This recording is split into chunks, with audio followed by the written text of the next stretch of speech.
everybody, welcome back to the Preacher and the Prodigy. It's college football week 7 upon us. Already? I guess if you don't count the conference championship games, we're kind of like at the halfway point here. The season is halfway done already, and lots of interesting stories this year. We'll talk about some of those stories in this week's picks. Going to be 5 games this week. Right now, the standings are still pretty close. I've got a 1-game lead on the Prodigy, 17-15, versus an even 16-16 after last week's action. Anything from last week that you found notable? Texas A&M held it close to Bama. I thought that was kind of surprising. And the Terrible play call, Jimbo, in the last play of the game. They could have won it, but the fact that Jimbo managed to find a way to stay close to Alabama after that heated argument they had earlier in the year. I found that kind of surprising. Mike Hart had a seizure. Running back coach. I think we're just dancing on the obvious here. I mean, the story of the weekend, Illinois 9, Iowa 6. Just an absolute barn burner. I read somewhere online, someone said that Iowa got the ball with -5 yards, punted, fumbled by Illinois. They recovered, went -5 yards, punted again. Illinois gave the ball back, and Iowa got a 76-yard punt-aided field goal. Drive. So, way to go, Hawks. Yeah, congrats on only losing by 3. All right. Want to start in Lexington? Let's start in Lexington, Kentucky.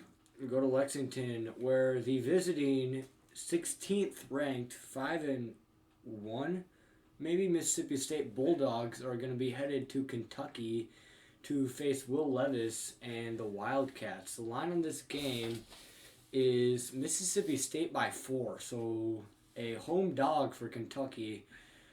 Kentucky dropped into South Carolina pretty convincingly last week. Yeah, this is a night game, I believe, so this could be a tough environment for Klana to just walk into and be the favorite. I'm going to take Kentucky on this one. I think that still in the end they've got better, more athletic players. I just think that with the way Mississippi State's I don't know, maybe just the teams they've been playing, that passing offense has been killing them. I think that stops in Lexington. I think just the physicality of the Kentucky defense is going to get to Will Rogers, and just, I don't know. I think Kentucky's going to cover this game. Probably win by 4. That's the line. No, the line is Mississippi State. Oh, that's right. Okay. I'm picking Kentucky to win by 4, so give me the Cats. Seems like an interesting line. Somebody knows something there. Mike Leach teams are hard to figure out. They can look like world beaters one week and then just fall apart the next week. I'm with you. I'm going to take Kentucky at home. I don't know, that line doesn't make a lot of sense to me. Vegas seems to think this and hasn't moved much probably, so I'm going to take Kentucky as well. All right, so out west, here's a matchup, red lettered probably early on for a Pac-12 title potential preview. USC against Utah to come out of the Southern Division. Utah is a home favorite at 3.5 points. I'm going to take the Utes. I think that USC they got off to a fast start, and things have been sort of gearing down a little bit. I think this is the kind of place where Utah at altitude is going to have a fired up stadium. I think USC is just not used to the physicality of these kinds of games. Utah did have a clunker last week against UCLA. I look for them to bounce back. Give me the Utes, and I'll give you the points. Agreed. I'll also take Utah. I think that, like you said, USC has been breezing through the first half of the season, and I think they're going to get woken up here, I guess, so to speak. Feel like what the playoff really could be like with the physicality that the Kyle Whittingham team brings. On the road at Utah, that place is tough to play. I remember last year they took Oregon to school. They just blew them out of the play. It was like 35-7 or something like that. They humiliated them, and I think pretty. this could happen again to USC with another good like a high flying offense and not so great of a defense. So I'm going to take Utah in this one. All right, we agree on that one as well. TCU, fresh off a big win in Lawrence, Kansas, ruining the perfect season of the Jayhawks. Now back home, 13th ranked, by the way, hosting my your Oklahoma State Cowboys. TCU a 4-point favorite at home. I'm riding or dying. Give me the Cowboys. I think TCU, they looked impressive in the last 2 weeks. I still don't think top to bottom they're as gifted as a team as Oklahoma State is. I'm taking the Cowboys and giving away points again. I'll take TCU to disagree with you. I think that the fact that they have been able to score 41 points in the first half against Brent Venables' defense, and then go into Lawrence, Kansas when game day is there, all the energy is riding with Kansas, and to put it away with a 38-31 lead. I think that TCU is a team that a lot of people don't think is that legit, and I think that they're trying to go out there and show that TCU is back to the, TCU is not really back to, but getting to a place where they haven't been before and starting to make a name for themselves. So at home, even though it's a 4-point favorite, The fighting Max Duggins. Yeah, with a 70-yard run against Oklahoma, I'm going to take TCU to cover this game, I guess. All right, it's getting interesting. All right, let's go to the big house. Fox Big Noon Saturday will be in town for the visiting Penn State Nittany Lions, ranked number 10 in the country, looking to remain undefeated as they enter into Ann Arbor, Michigan to play the top 5 ranked Michigan Wolverines. Michigan is a 7-point home favorite. A lot we could talk about in this game. Both teams undefeated, but maybe haven't played the best competition. We maybe still don't know a lot about them. I really think that there's a lot to be said about Penn State's pass rush against Michigan's passing game that I think will be determinative.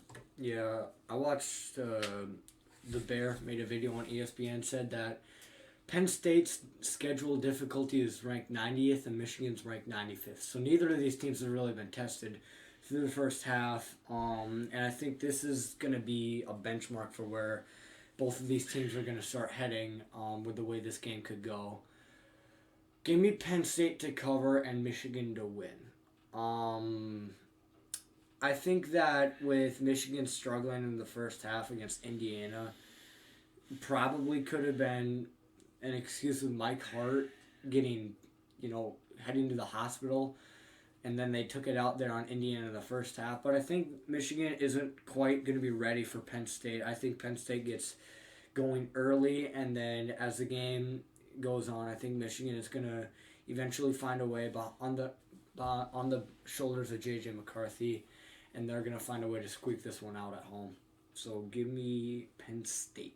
Yeah, you've been much higher in Penn State this year than I have been.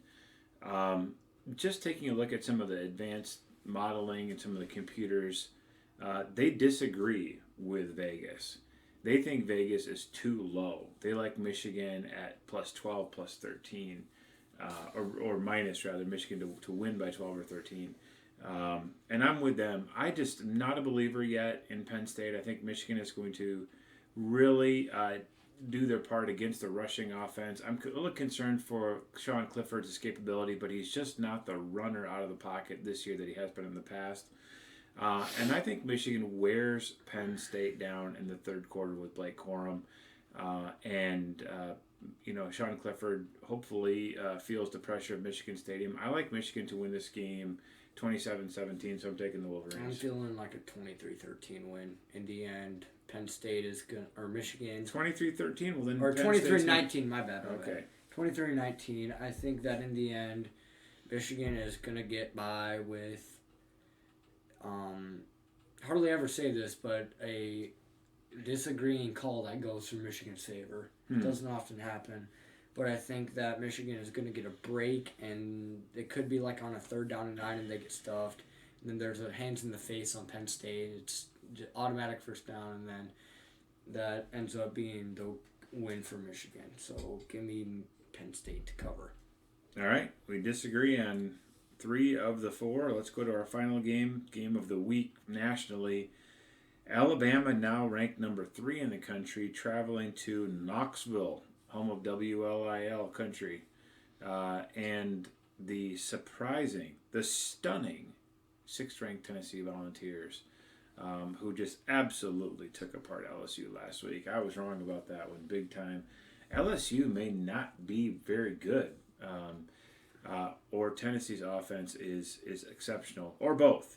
But this one is Alabama -8. I'm going to do it. I'm going out on a limb. I'm going to take the Vols. I think Tennessee is going to be fired up. I think Neyland Stadium is going to be hopping. And this could be the week that Alabama loses. I definitely don't think that they win by 9. So give me the Vols. Agreed. I think that Alabama has not looked like their Alabama number 1 team against teams that can make them pay. Like Texas A&M, Jimbo Fisher, they don't got a lot of talent around the edges. They do have one quick receiver and one quick running back. But that might have just been the game plan of Jimbo Fisher. And I think when teams can take advantage of Alabama's weaknesses, that's where they start to falter. And I think that with Tennessee and Hendon Hooker, how smart he is. Remember, that guy can't throw interceptions almost. His his touchdown to interception ratio is through the roof. And that guy will make you pay if you show a weakness. And I think Josh Heupel is going to get this team ready. It's going to be a 2:30 game. What do we know about Bryce Young? I don't know. You got to expect he plays. He was day-to-day on like last week against A&M, and that might have been the reason why he was only 4 points. But give me Tennessee. Yeah. The last time we saw Bama on the road, it was at Texas, right? I mean, in a significant game, and that wasn't real pretty. It's the same environment. I mean, 102,000 fans at Bull Stadium. Wearing orange, the letter T, it's practically the same team. Yeah. So, we're going to agree on 2, disagree on 3. We agreed on Kentucky and disagreed on everybody else. No, I agreed on Utah with you. Oh, okay. So we disagreed on 2? Yeah. Okay. Either way, well, we'll have an interesting weekend. And now let's get your prediction for the traveling Red Raiders of Northwestern going into the cesspool that is Open Space Park in Sioux Center against the Dort Defenders. What is the overall record between these 2 teams? Dort has won 0 games, 0-14 against Northwestern, and none of the games have been close. The closest game was probably, I think, 2020 when Northwestern won 48-40. Mm-hmm. Like, it's just not been close. Northwestern's killed him every time, and I think, every year Dort comes out with a Twitter post, it's like, this will be the year we beat him. Never happens, and that'll continue. Give me Northwestern. At what number would you take Dort? Dort plus 15. Yeah, I'd still take Northwestern. Northwestern 45, Dort 21. Northwestern 48, Dort 14. Well, you just said you take Dort. It's around there. 49. That's 34 points. No, jeez, I'm not on my A game. 34 points. Oh, okay. Dort, yeah. 49-34, somewhere around those lines. 48-34. I think that Jalen Graham stance is going to be too much for Dort to handle. All right, we'll see what happens. We'll hope for a great weekend and not such a cold weekend, but temperatures changing here, and away we go into week 7. I'm the Preacher. I'm the Prodigy.